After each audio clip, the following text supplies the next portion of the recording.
70년에 걸친 비핵화 원칙, 단 한 번도 파기되지 않았던 미국의 금기가 한 국가를 예외로 인정하며 전 세계를 충격에 빠뜨렸습니다. 당시 많은 교는 이를 미국의 좌충수 또는 트럼프 대통령의 전략적 패착이라고 평가를 했습니다. 하지만 그 이후의 전개는 더욱 기묘했습니다. 미국이 40년 만에 대형 원자력 발전소 건설을 추진하며 인공지능 AI 시대를 책임질 초대형 에너지 프로젝트의 핵심 협력 대상으로 대한민국을 지목한 것입니다. 그리고 이 모든 상황을 관통하는 한 문구가 흘러나왔습니다. 한국은 이미 모든 준비를 완료했다. 대체 대한민국은 무엇을 준비했던 것일까요? 트럼프 대통령은 어째서 한반도의 비핵화 개념을 파괴하며 금기를 깨뜨린 것일까요? 지금부터 전 세계가 두려워하기 시작한 한국의 다음 단계, 그 심층적인 이야기를 펼쳐보려 합니다. 이야기를 시작하기에 앞서 좋아요 버튼과 구독 버튼을 가볍게 한번 눌러주시면 이 감동적인 이야기를 전하는 제이슨 클라크에게 정말 따뜻한 격려가 됩니다. 또한 지금 이 영상을 어디에서 시청하고 계신지 아래 댓글에 나누어 주시면 소통에 큰 힘이 될 것입니다. 트럼프 대통령의 입에서 그 단어가 나왔을 때 워싱턴은 일순간 얼어붙었습니다. 한국의 핵잠수함 보유를 승인한다. 그러나 이상하게도 불과 사흘 뒤 블룸버그 통신이 또 하나의 충격적인 뉴스를 터뜨렸습니다. 미국이 40년 만에 대형 원전 착공을 승인했으며 그 파트너는 대한민국이라는 내용이었습니다. 두 개의 중대 발표가 단 사흘 간격으로 이루어진 것을 처음에는 단순한 우연이라 생각했습니다. 하지만 제 책상 위에 놓여있던 내부 보고서를 펼치는 순간 저는 등골이 서늘해지는 것을 느꼈습니다. 보고서 표지에는 붉은 글씨로 기밀 등급이 선명하게 찍혀 있었고 그 아래에는 프로젝트 블루 커런트, 프로젝트 블루 커런트, 페르미 아메리카 연계 작전이라는 코드명이 한 줄로 적혀 있었습니다. 핵잠수함 프로젝트의 파일 번호, 바로 옆에는 텍사스 원전 프로젝트의 식별 코드가 나란히 인쇄되어 있었습니다. 이것은 결코 우연의 산물이 아니었습니다. 철저하게 짜인 판이었던 것입니다. 저는 제이슨 클라크입니다. 20년간 미국 국방부 전략정보국에서 핵 전력 체계를 분석해온 전문가입니다.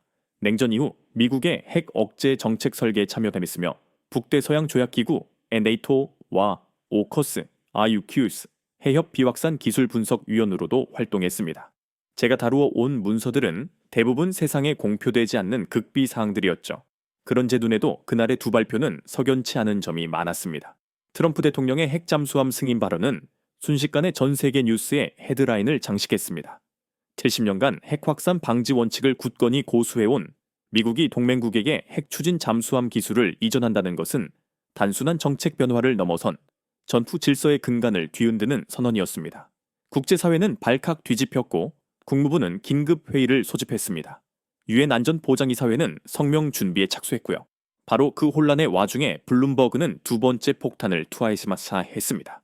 미국 1979년 이후 최초 대형 원전 착공 승인, 텍사스 페르미 아메리카 프로젝트, 11기가와트 지리로블법 급규모 원자로, 핵심 파트너로 한국 두산 에너빌리티 선정, 11일 지구발 그 숫자가 얼마나 막대한 규모인지 아십니까?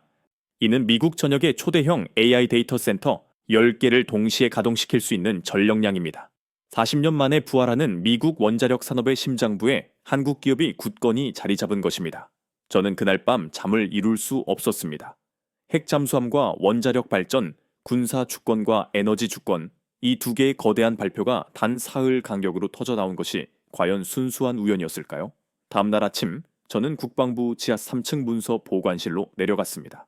최근 6개월간 작성된 기밀 보고서들을 전부 열람 신청했습니다. 그리고 마침내 저는 연결고리를 발견했습니다. 2025년 8월에 작성된 에너지부 내부 문서, 제목은 차세대 원전 프로젝트 기술 협력 파트너 평가서였습니다. 그 문서 11페이지에 협력국 기술 수준 비교표 맨 위에 적힌 나라, 바로 대한민국. 이어서 9월에 작성된 국방부 보고서, 동맹국 핵추진 기술 이전 가능성 검토의 부록에는 시뮬레이션 검증 결과 출처, 한화오션 제공 자료 기반이라고 명시되어 있었습니다.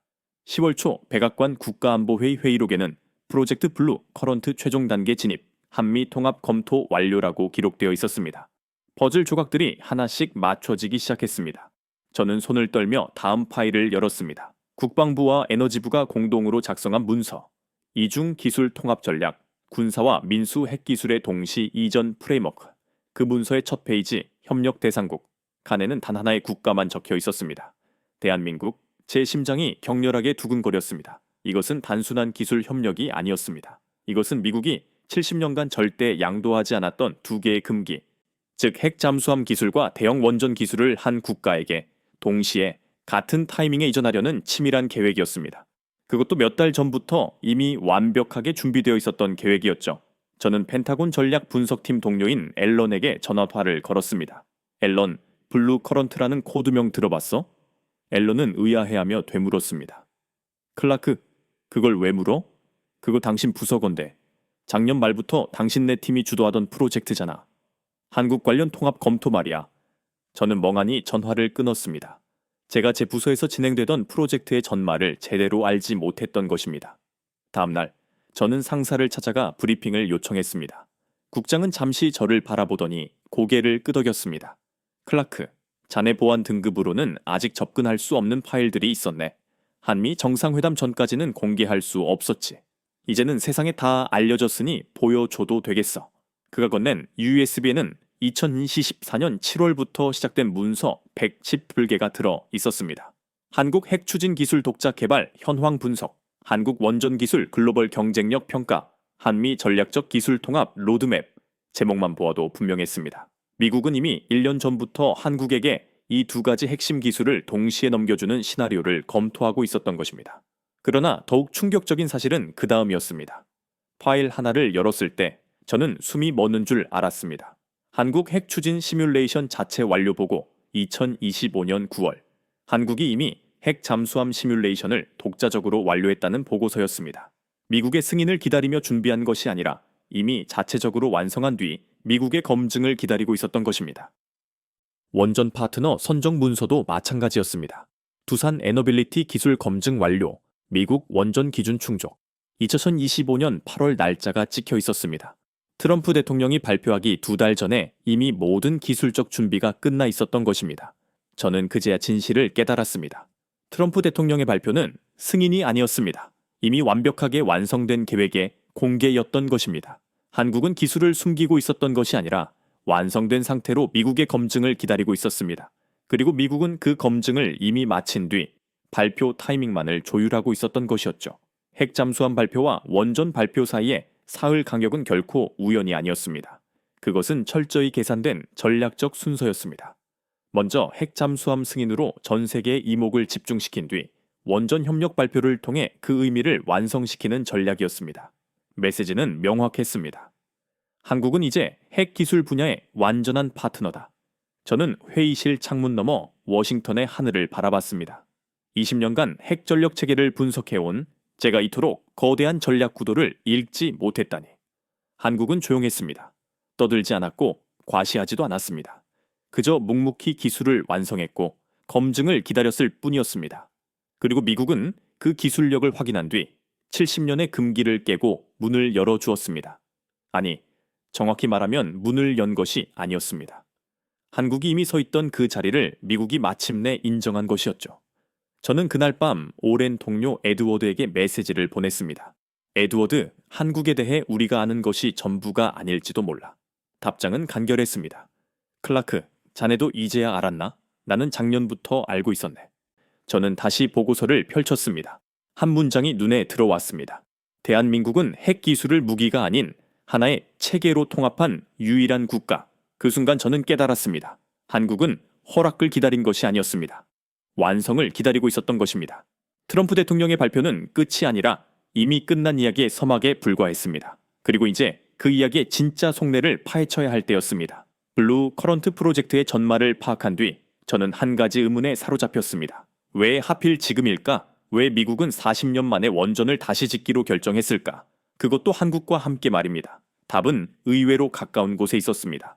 저는 에너지부가 주최한 비공개 세미나에 참석했습니다. 주제는 AI 시대의 전력 수요 전망이었고 발표자는 국제에너지기구 IEA 수석 분석가였습니다. 그가 스크린에 띄운 첫 번째 그래프를 보는 순간 저는 모든 것을 이해했습니다. 2023년부터 미국의 전력 소비 패턴이 급격하게 변화했습니다. 챗GPT 출시와 생성형 AI 붐이 일어나면서 데이터 센터의 전력 수요가 폭발적으로 증가했습니다. 2027년까지 AI 인프라 전력 수요는 현재 2배로 증가할 것입니다. 발표자의 말이 회의장을 무겁게 짓눌렀습니다. 그는 다음 슬라이드를 넘겼습니다. 구글의 데이터 센터 하나가 연간 소비하는 전력량이 화면을 가득 채웠는데 이는 중소도시 하나를 운영할 수 있는 규모였습니다. 마이크로소프트가 계획 중인 AI 클라우드 센터는 연간 8테라와트 TW를 요구하며 메타는 이미 원전 인근 부지를 물색 중이었습니다. 저는 숨을 삼켰습니다. 현재 미국의 전력망으로는 이 수요를 감당할 수 없습니다. 특히 텍사스, 애리조나, 네바다 지역은 이미 한계에 도달했습니다. 실리콘밸리에는 새로운 공식이 탄생한 것입니다. 전력이 곧 AI 경쟁력이라는 공식입니다.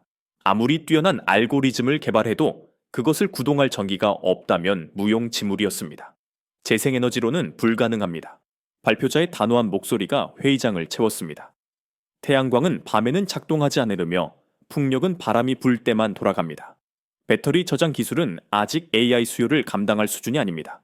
AI는 24시간 안정적인 전력을 요구합니다. 그는 마지막 슬라이드를 띄웠습니다. 답은 하나뿐입니다. 원자력.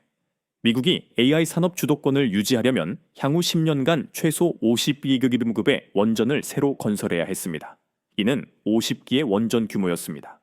저는 그제야 깨달았죠.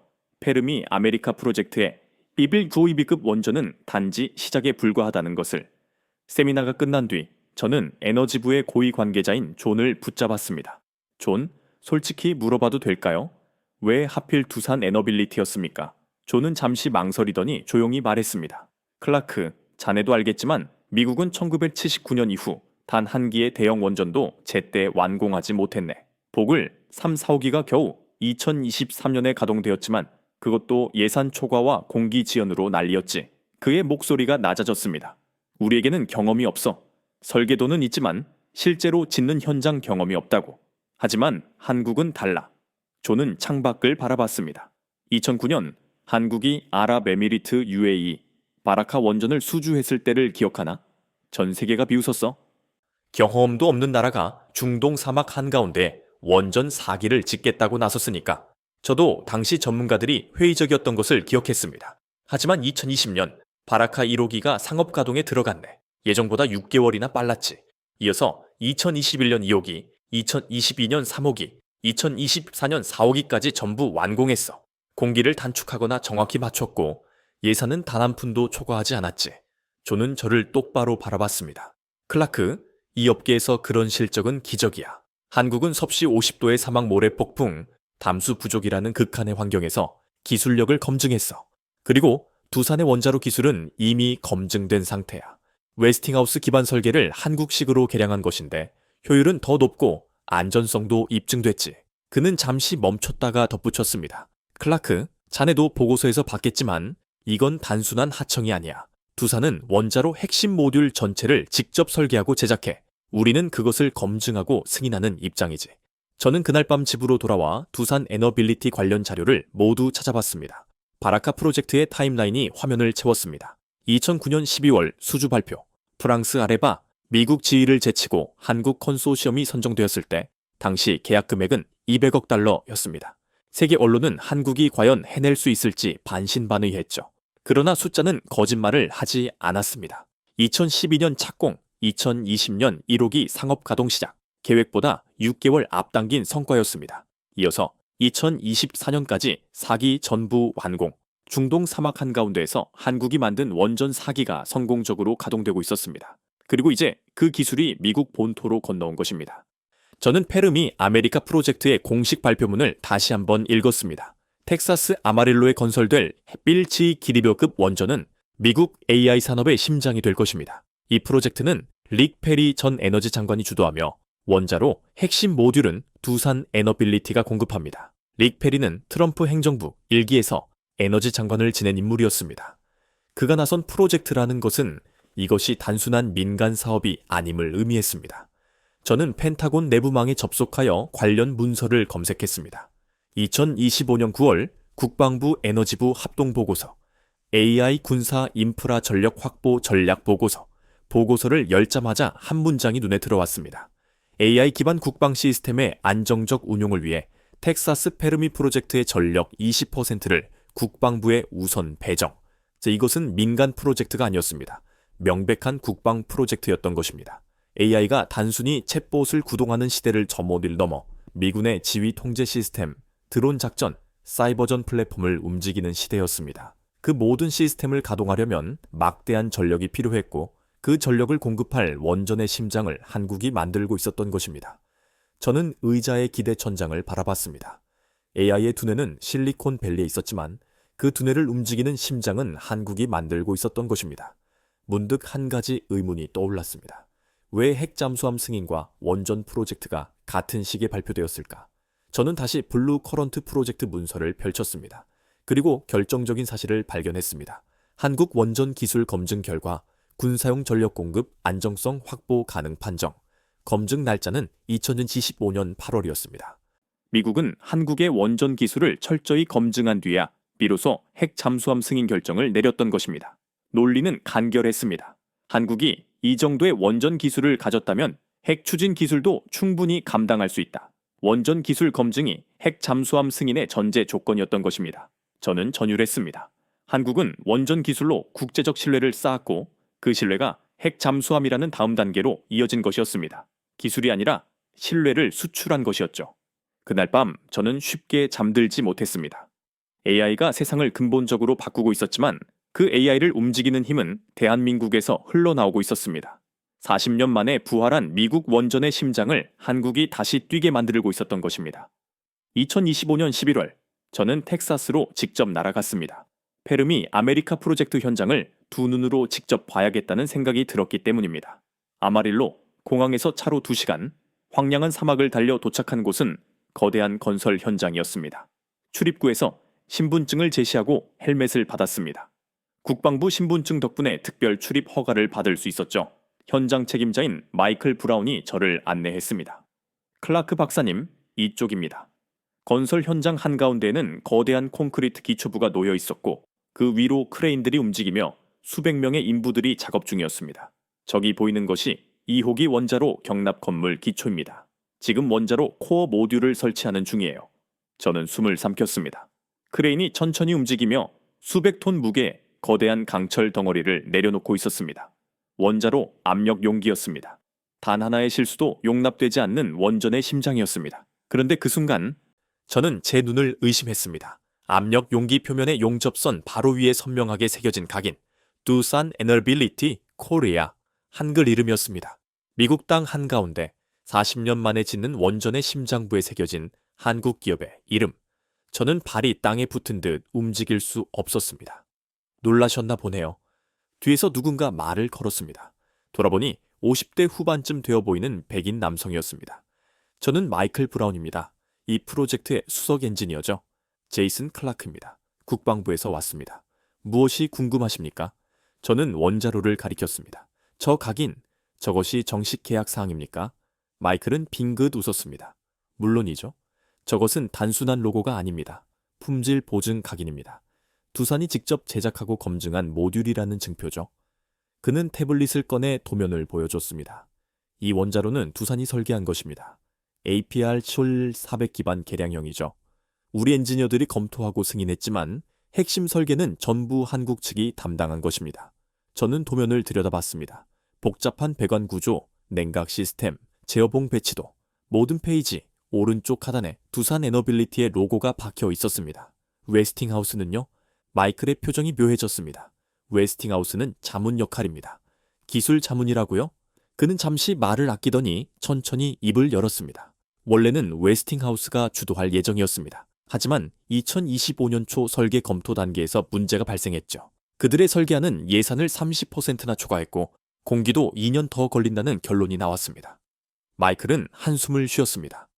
아이러니하죠? 1950년대 웨스팅하우스는 한국의 원전 기술을 이전해 줬습니다.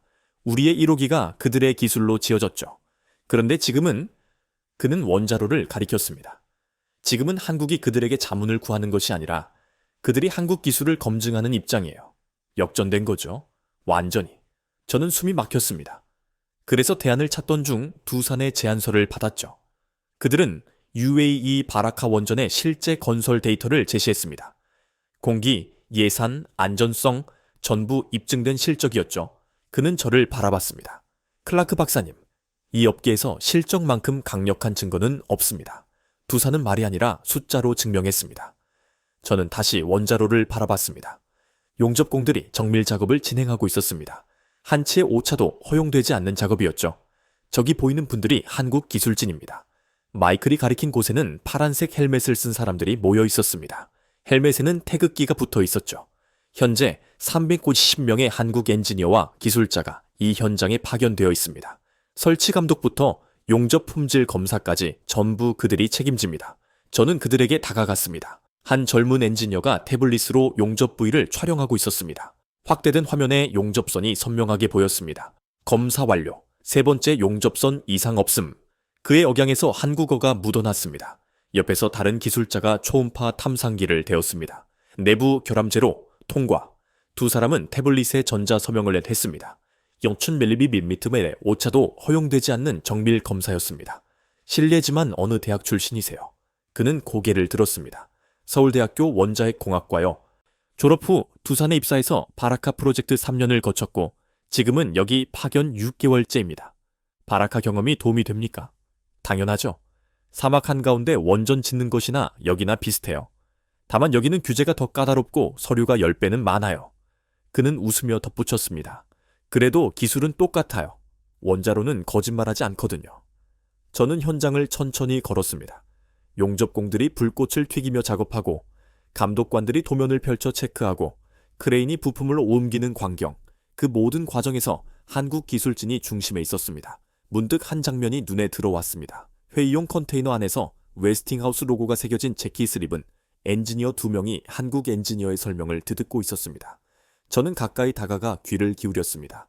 이 부분 냉각수 흐름이 기존 설계보다 15% 개선됐습니다. 바라카에서 실증한 데이터예요. 한국 엔지니어가 태블릿 화면을 돌려 보여줬는데 유체역학 시뮬레이션 결과였습니다. 하지만 미국 규제 기준으로 웨스팅하우스 엔지니어가 말끝을 흐렸습니다. 이미 NRC 승인 받았습니다. 서류 여기 있어요. 한국 엔지니어가 파일을 넘겼고 웨스팅하우스 측은 서류를 검토하더니 조용히 고개를 끄덕였습니다. 검증됐네요. 진행하세요. 그 순간 저는 전율했습니다. 70년 전 한국은 미국에게 원자력을 배웠습니다. 1956년 한미 원자력 협정 당시 한국은 기술을 받는 입장이었습니다. 웨스팅하우스는 스승이었고 한국은 학생이었죠. 하지만 지금 2025년 미국 땅 한가운데에서 웨스팅하우스 엔지니어가 한국 기술진에게 설명을 듣고 승인을 내리고 있었습니다. 스승이 제자에게 배우는 순간이었습니다. 저는 마이클에게 물었습니다. 솔직히 말해주세요. 미국은 왜 이걸 직접 못합니까? 마이클은 잠시 망설이더니 대답했습니다. 경험의 부재입니다. 우리는 40년간 원전을 짓지 않았어요. 도면은 있지만 현장 경험은 사라졌죠. 반면 한국은 지난 15년간 계속 지었어요. UAE, 국내, 그리고 지금 여기. 그는 원자로를 바라봤습니다. 기술은 도면만으로 전수되지 않아요. 손끝으로 현장에서 실패하고 고치면서 쌓이는 것입니다. 한국은 그것을 놓지 않았고 우리는 놓았어요. 저는 숨을 깊이 들이마셨습니다. 이것은 단순한 산업 역전이 아니었습니다. 문명의 주도권이 넘어가는 결정적인 순간이었죠. 해가 지기 시작했습니다. 황야를 붉게 물들이는 석양 아래 원자로의 강철 표면이 빛났습니다. 두산이라는 이름이 새겨진 각인이 마치 하나의 선언처럼 보였습니다. 우리가 가르쳤던 기술이 이제 세상을 가르치고 있다는 선언 말입니다. 저는 현장을 떠나며 뒤를 돌아봤습니다. 태극기 헬멧들이 움직이고 용접 불꽃이 어둠을 밝히며 거대한 크레인이 하늘을 가르는 광경, AI 시대의 첫 에너지원이 메이드 인 코리아로 만들어지고 있었습니다. 미국의 원전은 미국이 짓지 않았습니다. 한국이 만들고 있었던 것입니다. 텍사스에서 돌아온 지 나흘째 되는 날이었습니다. 책상 위에 붉은 봉투 하나가 놓여 있었죠. 기밀문서 배달 표시였습니다. 봉투를 뜯는 순간 제 손이 떨렸습니다. 표지에는 대한민국 핵추진 시뮬레이션 완료라는 단어가 적혀 있었습니다. 저는 멍하니 그 문장을 바라봤습니다. 완료. 트럼프 대통령이 승인을 발표한 지 겨우 나흘 만에 이런 보고서가 나온다는 것이 납득이 되지 않았습니다. 아니, 잠깐.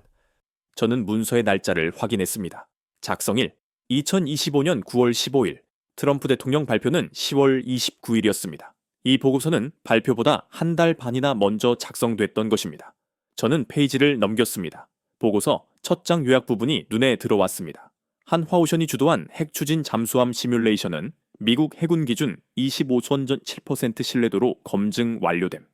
독자 개발 계산 체계를 사용하였으며 웨스팅하우스 기반 모델과 상이한 한국형 알고리즘 적용. 저는 숨을 삼켰습니다. 독자 개발 계산 체계, 한국형 알고리즘. 이것은 미국 기술을 모방하거나 추종한 것이 아니었습니다. 완전히 다른 길을 간 것이었죠. 다음 페이지를 넘겼습니다. 시뮬레이션 주요 변수, 원자로 출력 제어, 냉각 시스템 효율, 추진 동력 변화율, 소음 감소의 기술. 각 항목마다 한국 측 데이터와 미국 기준치가 병렬로 적혀 있었는데 놀라운 것은 한국 데이터가 미국 기준을 대부분 충족하거나 초과한다는 점이었습니다. 저는 계속 페이지를 넘겼습니다. 30페이지에 시뮬레이션 책임자 명단이 나왔습니다.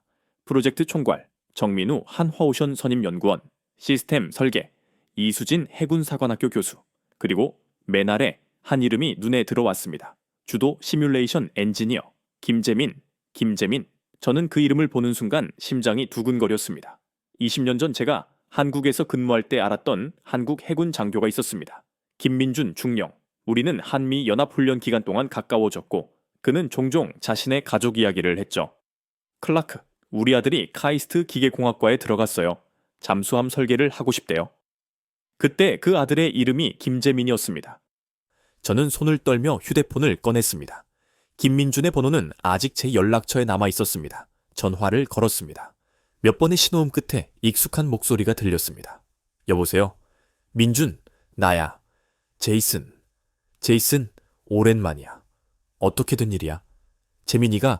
내 아들 재민이가 한화오션에 있나? 잠시 침묵이 흘렀습니다. 그래, 있어.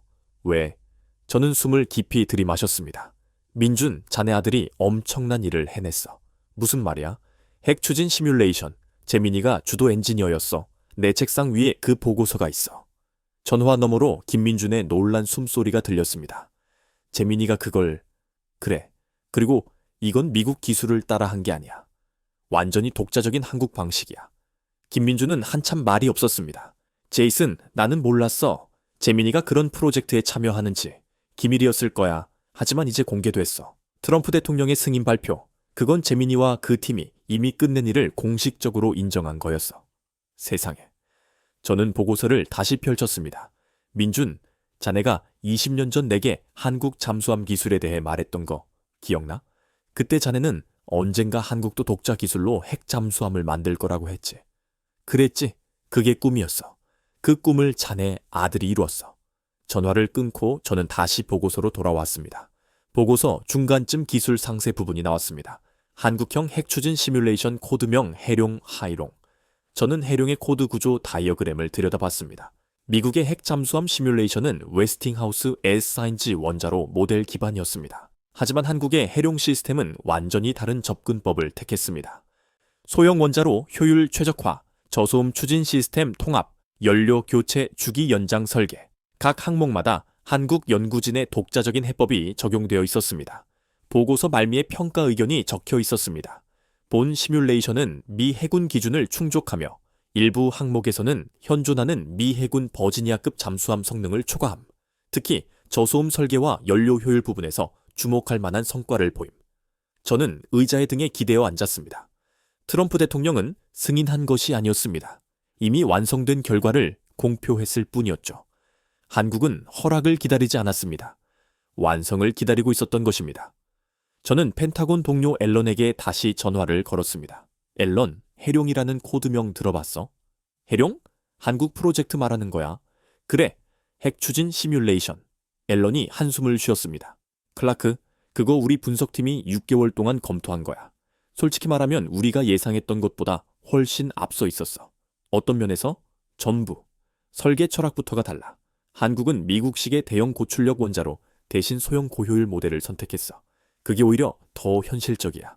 유지 보수가 쉽고 연료 교체 주기도 길고. 그럼 왜 이제야 공개된 거지? 타이밍이지. 한국은 검증이 끝날 때까지 기다렸어.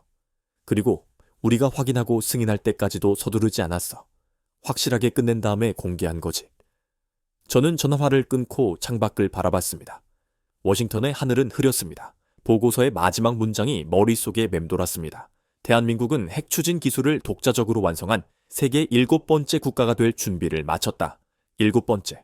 미국, 러시아, 영국, 프랑스, 중국, 인도, 그리고 이제 한국. 하지만 한국은 다른 나라들과 달랐습니다. 다른 나라들은 핵 잠수함을 먼저 만들고 기술을 완성했습니다. 한국은 기술을 먼저 완성하고 허락을 기다렸습니다. 저는 다시 보고서 32페이지를 펼쳤습니다. 김재민. 20년 전 그의 아버지는 한국 해군 잠수함 승조원이었습니다. 장보 고급 잠수함을 타며 꿈을 키웠죠. 그리고 아들은 그 꿈을 현실로 만들었습니다. 세대가 이어진 기술, 준비된 혁명.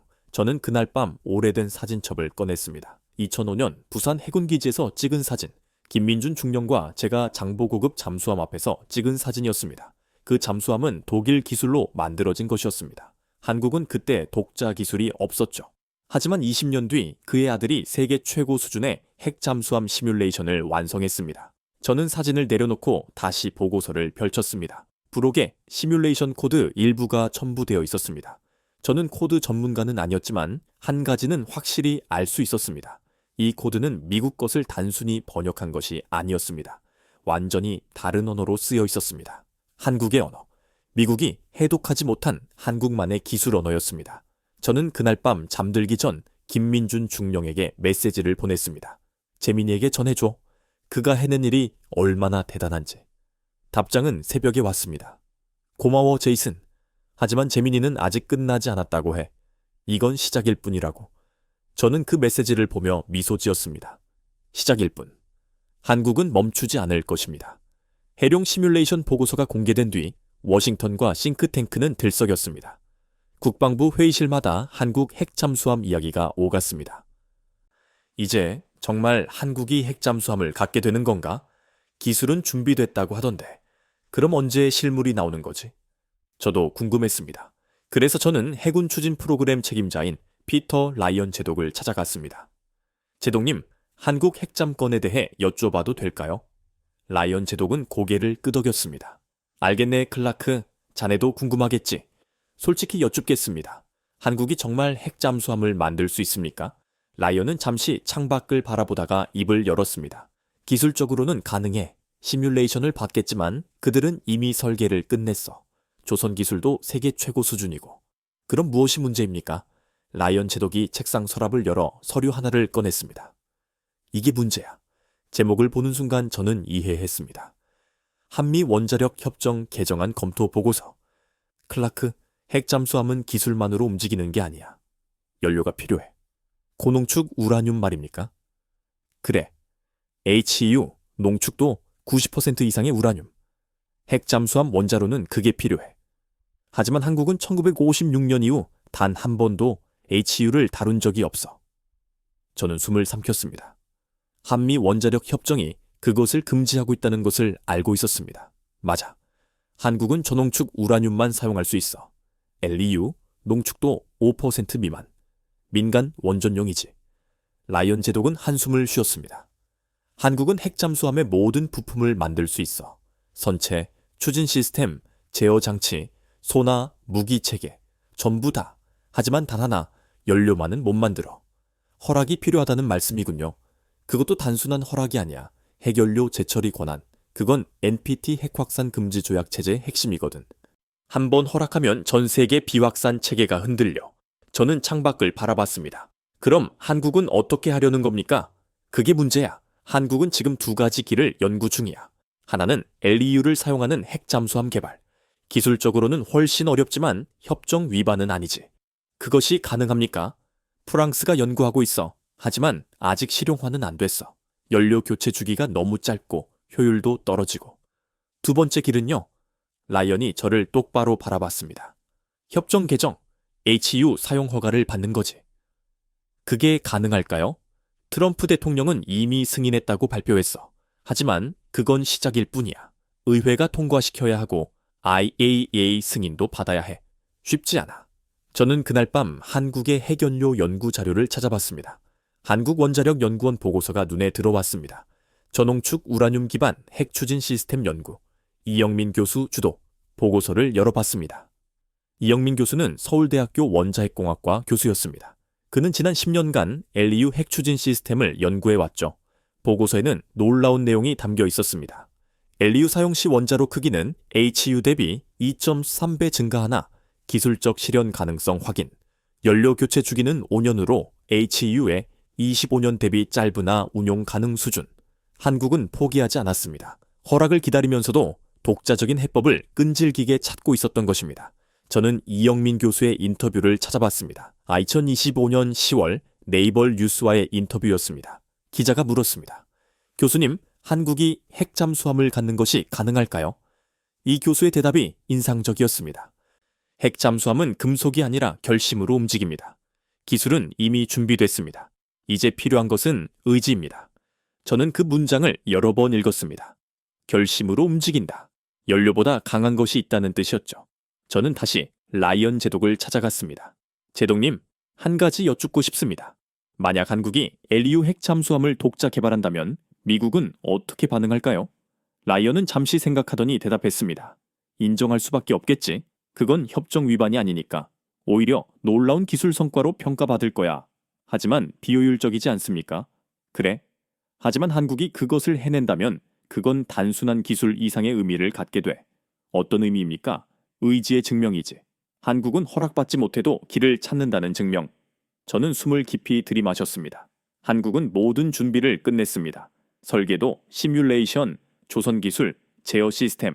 단 하나, 연료만 막혀 있었습니다. 하지만 그것은 기술의 문제가 아니었습니다. 허락의 문제였죠. 저는 펜타곤 도서관에서 한미 원자력 협정 원문을 찾아봤습니다. 1956년 체결, 2015년 개정. 개정 당시에도 한국은 재처리 권한을 요구했지만 미국은 거부했습니다. 이유는 간단했습니다. 비확산 원칙 훼손 우려. 하지만 2025년 상황이 완전히 달라졌습니다. 트럼프 대통령의 발표 이후 의회에서 조용히 논의가 시작됐습니다. 한국 핵잠수함 프로그램 지원 방안. 저는 상원 군사위원회 청문회 기록을 찾아봤습니다. 한 의원이 질문했습니다. 한국에게 HEU 사용을 허가하면 다른 나라들도 요구하지 않겠습니까? 국방부 차관이 단호하게 대답했습니다. 한국은 특수한 경우입니다. 70년 동맹국이며 비확산 의무를 철저히 준수해온 나라입니다. 또한 북한과 중국의 위협에 직면해 사너 있습니다. 하지만 선례가 되지 않을까요? 오히려 책임 있는 핵 기술 관리의 모델이 될 것입니다. 저는 청문회 기록을 읽으며 깨달았습니다. 미국은 이미 결정을 내렸습니다. 다만 절차를 밟고 있을 뿐이었죠. 저는 다시 이영민 교수의 말을 떠올렸습니다. 핵 잠수함은 금속이 아니라 결심으로 움직입니다. 한국은 이미 결심을 가동시켰습니다. 기술을 완성하고 시뮬레이션을 끝내고 대안까지 연구하며 연료가 없어도 길을 찾고 있었습니다. 저는 그날 밤 보고서 한 줄을 계속 읽었습니다. 한국은 더 이상 기술 부족국이 아니다. 단지 봉인된 강국이다. 봉인. 그 봉인을 푸는 것은 시간 문제였습니다. 전 세계가 두려워한 것은 한국의 핵기술이 아니었습니다. 한국의 침묵이었습니다. 조용히 준비하고 완성하고 기다리는 그 침묵. 그 침묵이야말로 가장 강력한 무기였습니다. 핵잠수함 시뮬레이션 보고서가 공개된 뒤 워싱턴은 갈라지기 시작했습니다. 국방부는 한국의 핵잠수함 보유는 동북아 전략의 게임 체인저라며 찬성했습니다. 하지만 국무부는 비확산 원칙이 무너지면 전 세계가 혼란에 빠진다며 반대했습니다. 백악관도 의견이 엇갈렸습니다. 국가안보회의는 조건부 찬성, 정책조정실은 신중론, 상원군사위원회는 격렬하게 반대했습니다. 저는 그 혼란의 한가운데 있었습니다. 어느 날 제 책상에 세 개의 보고서가 동시에 도착했습니다. 첫 번째는 국방부 전략기획국 보고서, 한국 핵잠 프로그램 전면 지원 권고. 두 번째는 국무부 비확산국 보고서, HCU 이전 시 국제 비확산 체제 붕괴 우려. 세 번째는 백악관 정책조정실 보고서, 승인하되 미국의 감독 핵기술 이전 단계적 추진. 저는 세 보고서를 나란히 놓고 바라봤습니다. 모순이었죠. 승인하라는 쪽, 막으라는 쪽, 통제하며 승인하라는 쪽. 같은 정부 안에서 세 개의 상반된 목소리가 나오고 있었습니다. 며칠 뒤 상원 청문회가 열렸습니다. 저도 전문가 증인으로 출석했죠. 상원 군사위원장이 먼저 입을 열었습니다. 클라크 박사, 한국의 핵잠수함 기술을 넘기는 것이 정말 안전하다고 보십니까? 저는 잠시 멈췄습니다. 의원님, 제가 지난 6개월간 한국의 핵기술 문서를 검토한 결과 한국은 이미 우리가 통제할 수 있는 단계를 넘어섰습니다. 무슨 말입니까? 한국은 이미 핵잠수함 설계를 끝냈고 시뮬레이션도 완료했습니다. 문제는 우리가 허락할지 말지가 아니라 한국이 어떤 경로로 완성할지입니다. 위원장의 표정이 굳어졌습니다. 그렇다면 우리가 막을 수 없다는 겁니까? 막는다는 표현은 적절하지 않습니다. 한국은 동맹국입니다. 협력 대상이지 통제 대상이 아니죠. 청문회장이 술렁였습니다. 다른 의원이 끼어들었습니다. 하지만 박사, 우리가 기술을 이전하면 다른 나라들도 요구하지 않겠습니까? 한국은 특수 사례입니다. 70년 동맹, 북한과 중국의 직접 위협, 그리고 검증된 비확산 준수 기록, 이 세 가지를 동시에 갖춘 나라는 한국뿐입니다. 청문회는 3시간 동안 이어졌지만 결론은 나지 않았습니다. 그날 밤 비밀 각서 하나가 유출됐습니다. 워싱턴 포스트가 단독 보도했죠. 백악관 내부 문서, 한국 핵 잠수함 기술 이전은 미국의 감독 해만 진행. 기사를 읽는 순간 저는 한숨을 쉬었습니다. 감독이라는 단어. 그것은 협력이 아니라 통제를 의미했으니까요. 다음날 한국 정부의 반응이 나왔습니다. 연합뉴스 보도였습니다. 한국 외교부, 미국의 일방적 감독 조건, 불수용 입장 표명. 짧았지만 강력한 메시지였습니다. 한국은 더 이상 통제받을 나라가 아니었습니다. 워싱턴의 혼란은 깊어졌습니다. 그리고 바로 그 순간 트럼프 대통령이 움직였습니다. PBS 인터뷰였습니다. 사회자가 물었습니다. 대통령님, 의회에서 한국 핵 잠수함 승인을 두고 논란이 큽니다. 입장이 어떠십니까? 트럼프 대통령의 대답은 단호했습니다. 한국의 독립은 곧 우리의 안정이다. 그들이 강해질수록 우리는 더 오래 간다. 하지만 비확산 원칙은 어떻게 됩니까? 비확산은 적에게나 적용하는 거다. 한국은 우리 편이고 믿을 수 있는 파트너다. 그 발언은 폭탄이었습니다. 70년간 미국 외교의 근간이었던 비핵화 교리를 정면으로 부정한 것이었으니까요. 상호는 들끓었습니다. 대통령의 독단이다. 의회 승인도 없이 어떡해. 하지만 트럼프 대통령은 물러서지 않았습니다. 사흘 뒤 백악관 브리핑룸에서 트럼프 대통령이 직접 나섰습니다. 한국은 70년 동안 우리와 함께했다. 그들은 스스로를 지킬 권리가 있다. 나는 그 권리를 인정한다. 기자들이 손을 들었지만 트럼프 대통령은 더 이상 질문을 받지 않았습니다. 저는 그날 밤 역사적 문서들을 뒤적였습니다. 1993년 한미 상호 방위 조약, 미국은 한국의 안보를 보장한다. 1956년 한미 원자력 협정, 한국은 평화적 목적으로만 핵 기술을 사용한다. 1968년 NPT 가입, 한국은 핵무기를 개발하지 않는다. 70년 동안 한국은 미국의 보호 아래 있었습니다. 하지만 이제 그 관계가 바뀌고 있었습니다. 보호에서 파트너십으로, 종속에서 공존으로 저는 펜타곤 회의실에서 동료들과 논쟁을 벌였습니다. 클라크, 자네는 정말 이것이 옳다고 생각하나? 옳고 그름의 문제가 아니야. 현실의 문제지? 무슨 말이야? 한국은 이미 기술을 갖췄어. 우리가 승인하든 안 하든 그들은 길을 찾을 거야. 그럼 우리는 협력자로 남을 건가? 아니면 방해자로 기억될 건가? 회의실이 조용해졌습니다. 한 동료가 말했습니다. 하지만 비확산 원칙은 현실을 반영해야 해. 1968년과 2025년은 다르다고. 북한은 이미 핵을 가졌고 중국은 아시아를 위협하고 있어. 한국이 스스로를 지키려는 건 당연한 거 아닌가? 또 다른 동료가 반박했습니다. 그럼 일본도 요구하면? 일본은 한국이 아니야. 한국은 직접 위협받고 있어. 휴전선 넘어 북한 핵미사일이 겨눠져 있다고. 논쟁은 끝이 없었지만 저는 알고 있었습니다. 이미 판은 짜여 있다는 것을. 트럼프 대통령의 발언은 돌발 행동이 아니었습니다. 워싱턴 내부에서 이미 정리된 입장이었죠. 저는 국가안보회의 회의록을 입수했습니다. 2025년 10월 5일 자 회의록이었습니다. 한국 핵잠 프로그램 최종 검토, 전략적 이익 vs 비확산 우려. 회의 결론 부분을 읽는데 손이 떨렸습니다. 결론, 한국의 핵잠수함 보유는 미국의 전략적 이익에 부합함, 비확산 원칙의 예외를 인정하되 이는 특수 사례로 한정함, 예외, 70년 원칙의 예외가 생긴 것이었습니다. 그리고 그 예외의 이름은 대한민국이었습니다. 저는 창밖을 바라봤습니다. 워싱턴 기념탑이 밤하늘에 우뚝 서 있었습니다. 미국은 변하고 있었습니다. 동맹을 통제하던 시대에서 동맹과 공존하는 시대로. 비핵화 교리는 무너졌지만 그것은 미국의 패배가 아니었습니다. 새로운 질서의 탄생이었습니다. 한국이 강해지는 것이 미국의 위협이 아니라 안정이라는 깨달음. 저는 그날 밤 오래된 동료 에드워드에게 전화를 걸었습니다. 에드워드, 우리 시대가 끝나가고 있어. 무슨 말이야? 미국이 모든 것을 통제하던 시대. 그게 끝나고 있다고. 이제는 파트너를 인정하고 함께 가야 하는 시대야. 에드워드는 한참 말이 없었습니다. 클라크? 그게 나쁜 건가? 아니, 오히려 더 나은 거야. 혼자서는 못하니까 함께 가야 더 오래 가는 거지. 저는 전화를 끊고 보고서를 다시 펼쳤습니다. 한 문장이 눈에 들어왔습니다. 한국의 주권은 협상이 아니라 선언이다.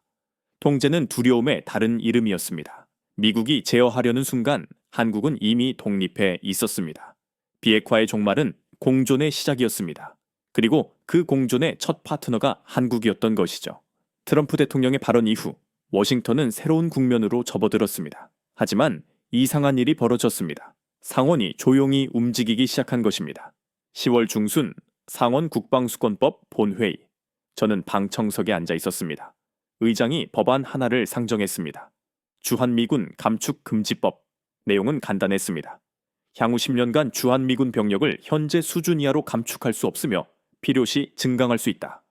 표결 결과는 압도적이었습니다. 찬성 78, 반대 22. 법안은 통과됐습니다. 저는 의아했습니다. 핵 잠수함 승인을 두고 그렇게 격렬히 반대하던 상원이 왜 갑자기 주한미군 유지 법안을 통과시킨 것일까요? 겉으로 보면 한국에 대한 의존도가 강화된 것 같았습니다. 하지만 법안 심사 보고서를 읽는 순간 저는 이해했습니다. 한국의 전략적 가치는 더 이상 지정학적 완충지대가 아니다. 한국은 미국 국익의 핵심 파트너로 제정이 된다. 완충지대에서 핵심 파트너로. 미국은 한국을 보호하려는 것이 아니었습니다. 한국과 함께 가려는 것이었죠. 며칠 뒤 국방부 전략회의에 참석했습니다. 국방부 차관이 브리핑을 시작했습니다. 올해 우리는 몇 가지 중요한 결정을 내렸습니다. 스크린에 동아시아 지도가 떴습니다. 첫 번째, F-35 추가 배치. 차관이 포인터로 가리켰습니다. 당초 계획은 일본 오키나와 기지 증강이었습니다. 하지만 우리는 방향을 바꿨습니다. 오산과 군산 기지로 40대를 추가 배치하기로 했습니다. 저는 손을 들었습니다. 왜 한국으로 변경했습니까? 차관이 저를 바라봤습니다. 클라크 박사, 한국이 더 적극적이기 때문입니다. 방산협력, 기술 공유, 훈련 참여. 모든 면에서 일본보다 앞서 있어요. 다음 슬라이드가 나왔습니다. 두 번째, 아이언돔 KK 프로젝트. 저는 숨을 멈췄습니다. 미국판 아이언돔 시스템을 세계 최초로 한국에 배치하기로 됐습니다. 서울 수도권 방어를 위한 시범 사업입니다. 한 참모가 질문했습니다. 왜 이스라엘이나 본토가 아니라 한국입니까? 한국이 요청했고 비용 분담에 합의했으며 무엇보다 실전 테스트 환경이 완벽하기 때문입니다. 북한 위협은 현실이니까요. 차관은 다음 슬라이드로 넘어갔습니다. 세 번째, 한국 방산 수출. 숫자가 화면을 가득 채웠습니다. 2025년 한국 방산 수출액 200억 달러 돌파 예상. 회의실이 술렁였습니다. 차관이 다음 슬라이드를 넘겼습니다. 구체적으로 보시죠. 폴란드입니다. 폴란드 지도가 나타났습니다. K2 흑표 전차 180대, K9은 자주포 241이문, FA 50 전투기 48대, 계약 규모만 140억 달러입니다. 저는 숨을 삼켰습니다. 지난 9월 바르샤바 인도식에서 폴란드 국방장관이 뭐라고 메시했는지 아십니까? 차관이 스크린을 전환했습니다. 폴란드 장군이 K2 전차 앞에 선 사진이었습니다. 이것이 러시아를 막을 우리의 방패다. 한국 무기만큼 믿을 만한 게 없다. 차관이 계속했습니다. 호주는 어떨까요? 호주 지도로 바뀌었습니다. 레드백 장갑차 129대 계약. 호주 국방장관의 말입니다. 한국 방산 기술이 이제 세계 기준이 됐다. 다음 슬라이드. 루마니아 K9, 자주포 53문, 사우디 천궁 도입 항공 미사일 시스템, 노르웨이 K9, 자주포 23문. 숫자들이 계속 이어졌습니다. 차관이 멈췄습니다. 여러분, 더 중요한 게 있습니다. 그가 영상을 재생했습니다. 우크라이나 전선이었습니다. 진흙탕 속에서 K9 자주포가 폭격하고 있었죠. 이건 3개월 전 우크라이나 동부 전선입니다. 폴란드가 자국 보유 K9을 우크라이나에 지원했어요. 영상이 이어졌습니다. 우크라이나 군인이 K9 옆에서 엄지를 치켜쓰고 있었습니다. 자막이 떴습니다. 한국 무기만큼 믿을 게 없다. 러시아 포격 속에서도 고장 한 번 없었다. 차관이 말했습니다.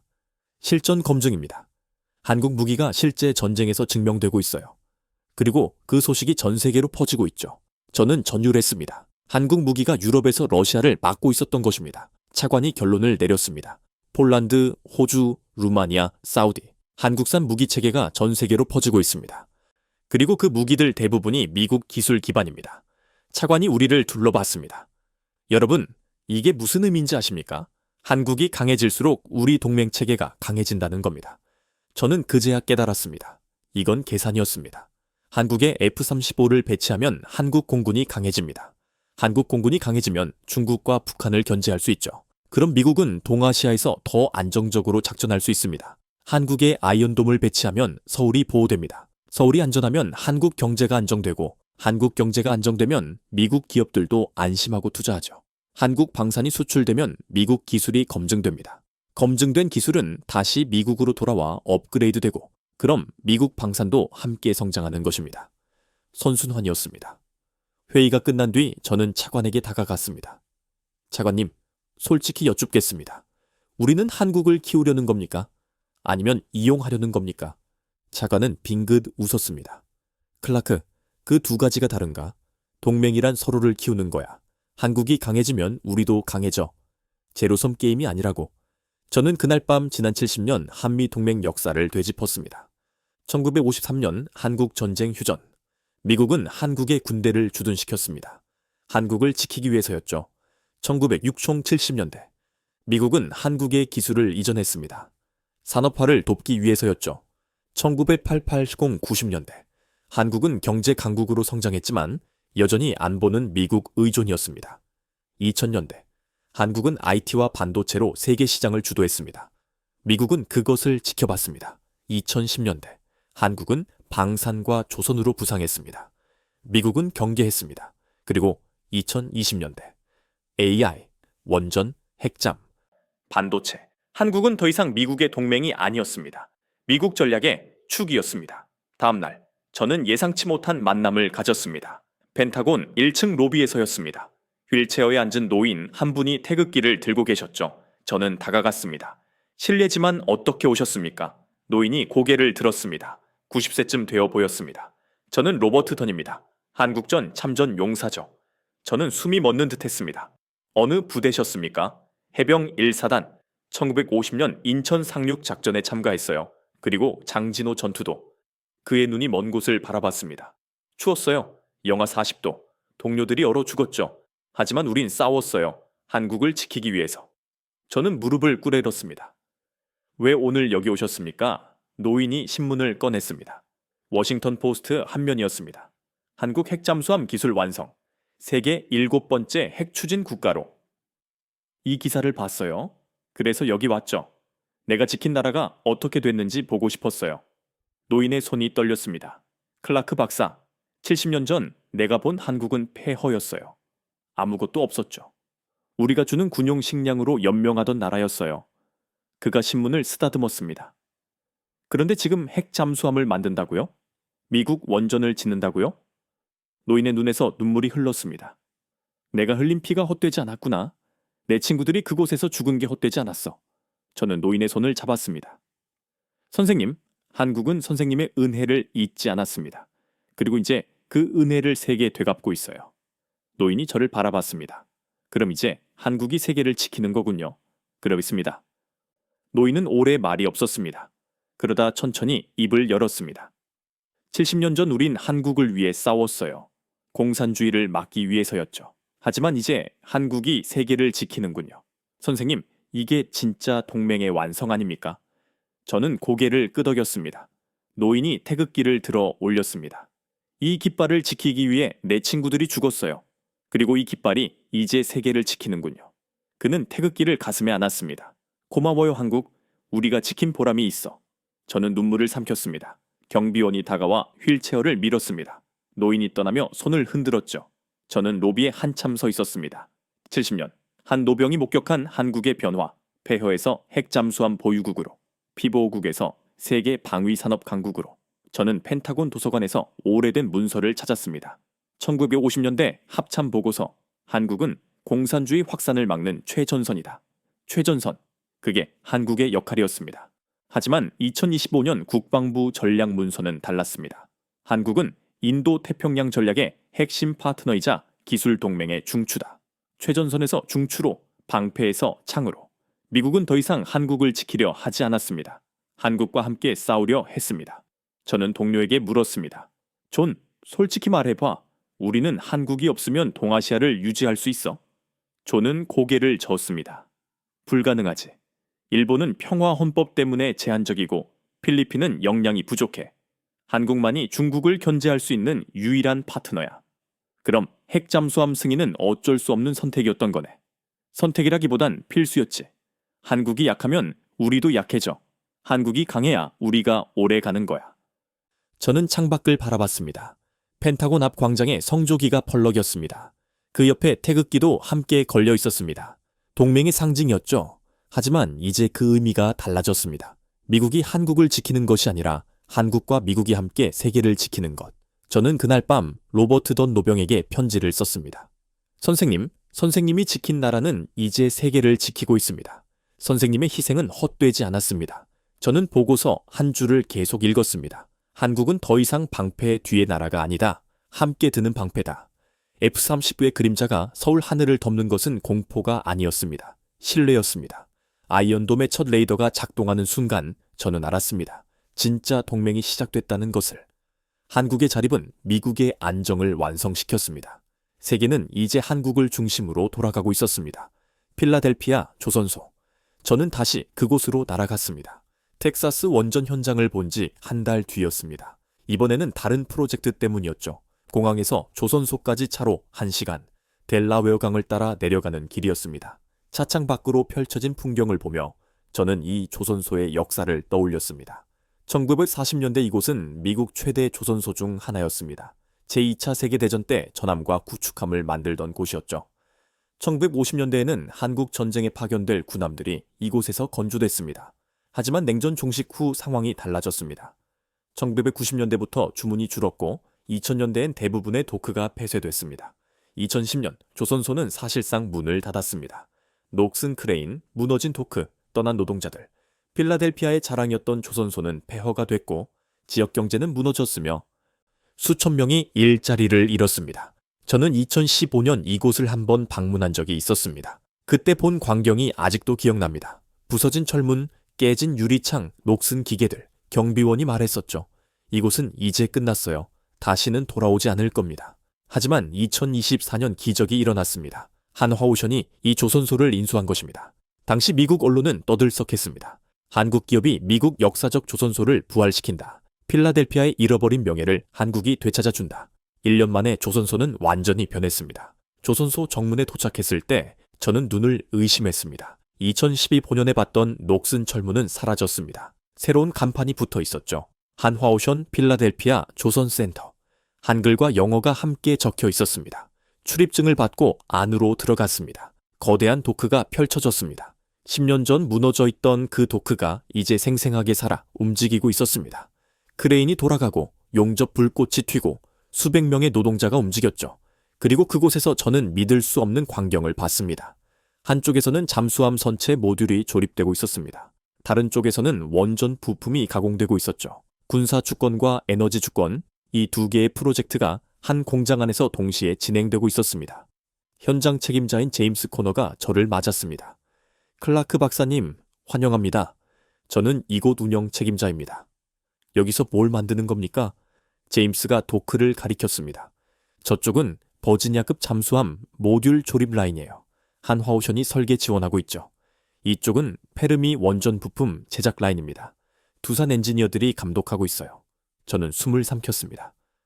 한 공장에서 동시에? 네, 효율적이죠.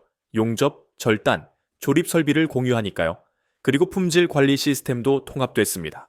저는 천천히 걸으며 현장을 둘러봤습니다. 잠수함 모듈 라인에서 불꽃이 튀었습니다. 용접공들이 두꺼운 강판을 이어 붙이고 있었죠. 그 옆에서 품질 검사원이 초음파 탐상기를 들이대고 있었습니다. 헬멧에 태극기가 붙어 있었습니다. 저는 다가갔습니다. 실례합니다. 어느 나라에서 오셨습니까? 그는 고개를 들었습니다. 한국이요. 거제 조선소에서 15년 일했습니다. 여기선 뭘 하십니까? 용접 품질 검사요. 미국 해군 기준이 까다롭지만 우리 기준이 더 높거든요. 그는 웃으며 태블릿을 보여줬습니다.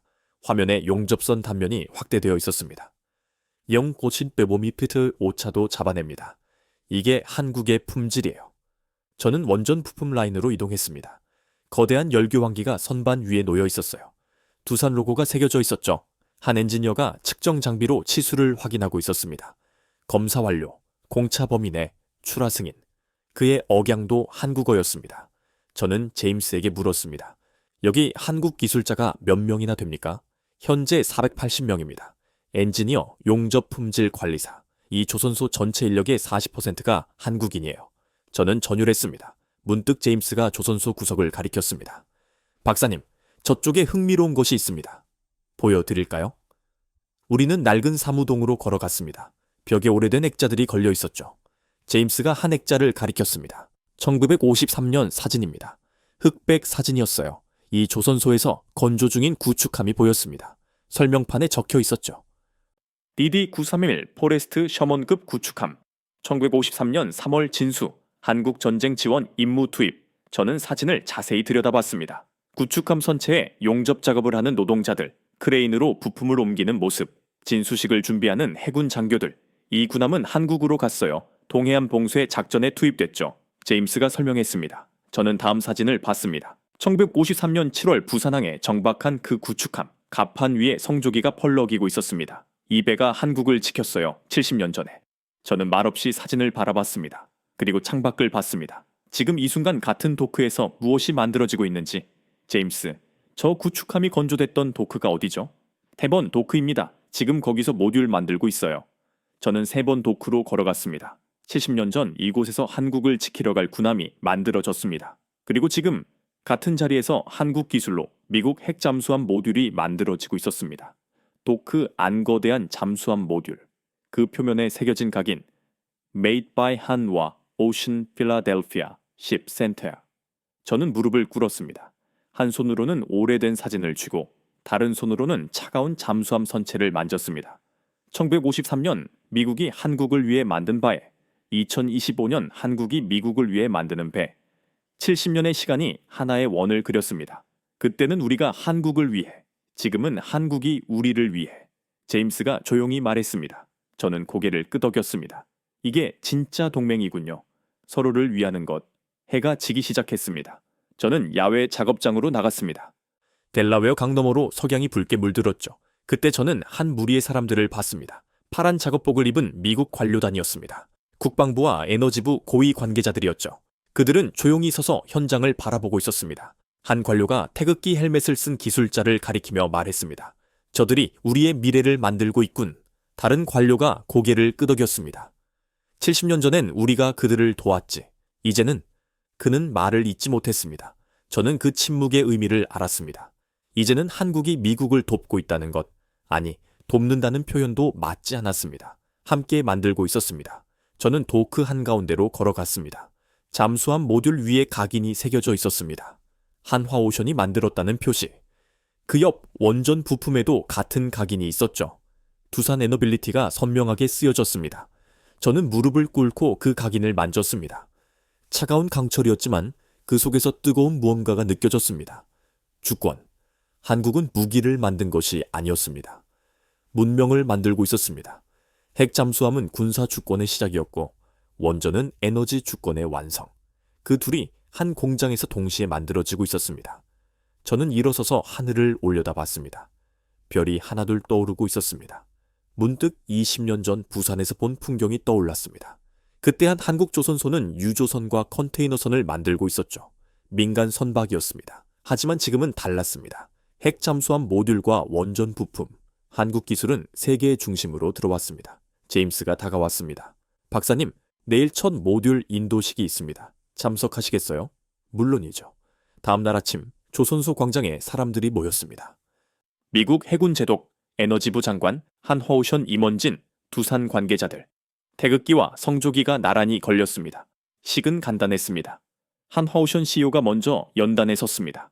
70년 전 미국은 한국에 기술을 주었습니다. 오늘 우리는 그 은혜를 기술로 갚습니다. 박수가 터졌습니다. 에너지부 장관이 연단에 올랐습니다. 한국은 더 이상 우리가 도와주는 나라가 아닙니다. 함께 세계를 만드는 파트너입니다. 저는 박수를 치며 눈물을 삼켰습니다. 식이 끝나고 저는 혼자 도크로 돌아갔습니다. 조용한 공장 안 용접 불꽃만이 어둠을 밝히고 있었습니다. 태극기 헬멧을 쓴 기술자가 묵묵히 작업하고 있었죠. 저는 그를 바라봤습니다. 그는 특별한 사람이 아니었습니다. 한국에서 온 평범한 기술자였습니다. 하지만 그의 손끝에서 세계가 바뀌고 있었습니다. 저는 그날 밤 호텔로 돌아와 보고서를 작성했습니다. 제목은 간단했습니다. 한국 기술 주권의 완성. 필라델피아 조선소 현장 보고. 보고서 마지막 문장을 적었습니다. 70년 전 이 조선소에서 미국은 한국을 지키러 갈 군함을 만들었다. 오늘 같은 조선소에서 한국은 세계를 지킬 문명을 주조하고 있다. 저는 창밖을 바라봤습니다. 필라델피아 야경이 펼쳐져 있었습니다. 저 멀리 조선소의 불빛이 반짝이고 있었죠. 그 빛은 단순한 작업등이 아니었습니다. 한국 기술 문명의 탄생을 알리는 빛이었습니다. 70년 전 한국은 미국에게 기술을 배웠습니다. 그리고 70년 뒤 한국은 세계를 가르치고 있었습니다. 저는 그날 밤 잠들기 전 마지막으로 창밖을 봤습니다. 태극기와 성조기가 바람에 나란히 펄럭이고 있었습니다. 동맹의 진짜 완성이었습니다. 70년 전 폐허였던 나라. 오늘 핵잠수함과 원전 기술로 세계 중심에 선 나라. 트럼프 대통령의 승인은 끝이 아니었습니다. 이미 끝난 혁명의 시작이었죠. 한국의 다음 10년은 어떤 모습일까요? 기술은 거짓말하지 않습니다. 준비된 나라는 기회를 놓치지 않습니다. 한국은 조용히 그러나 확실하게 증명했습니다. 오랜 기다림은 나약함이 아니라 치밀한 전략이었다는 것을 말입니다. 여러분의 생각은 어떠십니까? 70년 만에 역전된 이 한미 관계와 한국 기술의 도약에 대해 궁금한 점이나 의견이 있다면 댓글로 자유롭게 남겨주십시오. 이 영상이 흥미로우셨다면 지금 바로 좋아요를 누르고 구독해주시면 다음 깊이 있는 분석 영상을 제작하는 데 큰 힘이 됩니다. 더 좋은 이야기로 다시 찾아뵙겠습니다. 감사합니다.